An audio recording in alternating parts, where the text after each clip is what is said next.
திண்டிவனம் காவல் நிலையத்தில் சரித்திர பதிவேடு குற்றவாளிகள் சரமாரியாக தங்களை பிளேடால் கிழித்துக் கொண்டு போலீசாருக்கு கொலை மிரட்டல் விடுத்ததால் பரபரப்பு ஏற்பட்டது. கூடுதல் விவரங்களை செய்தியாளர் ராஜசேகர் வழங்க கேட்போம். ராஜசேகர், வணக்கம். எதனால குற்றவாளிகள் இப்படி ஈடுபட்டாங்க? ஏதாச்சும் கோரிக்கை ஏதாச்சும் முன் வச்சாங்களா ராஜசேகர்? நிச்சயமாக. விழுப்புரம் மாவட்டம் திண்டிவனம் மேம்பாலம் கீழ்ப்பகுதியில் பாத்தீங்கன்னா பஸ் நிறுத்தம் அருகே ஒரு பயணியிடமும் ஒருவர் குடிபோதையில் சண்டையிடுவதாக திண்டிவனம் காவல்துறைக்கு தகவல் வந்தது.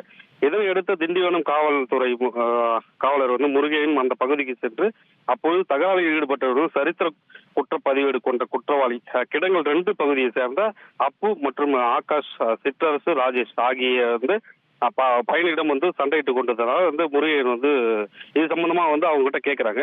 அப்போது இந்த 3 பேரும் காவலர் முருகையன் ஆபாசமா பேசி அவரையும் தாக்கத்தை முற்பட்டுருக்காங்க. உடனடியாக முருகையன் காவல்துறை மற்ற காவல்துறைக்கு தகவல் கொடுக்குறாங்க. அந்த பேர்ல மேலும் சில காவலர்கள் அங்க அப்பு மற்றும் ஆகாஷ், சிற்றரசு ஆகிய 4 பேரையும் பிடிக்க முயலும் போது அவங்க தப்பி ஓடிடுறாங்க. இந்த நிலையை பார்த்தா ராஜேஷை போலீசார் துரசி சென்று பிடித்து காவலர்கள் அழைத்து வந்தனர். விசாரணை செய்த போது அப்போது திடீரென கஞ்சா மற்றும் குடிபோதையில் இருந்த அங்கிருந்து தப்பி ஓடிய ராஜேஷ் சகோதரர்கள் பிரதீப், சேட்டு, பாலாஜி ஆகியோர் அங்க அந்த இடத்துக்கு திடீர்னு வராங்க. அந்த இடத்துல திடீர்னு காவலர்களை தாக்க முயற்சிக்கிறாங்க.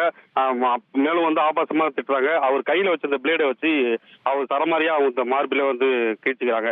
இந்த மாதிரி பயங்கரமா அங்க கொலை மிரட்டல் விடுறாங்க.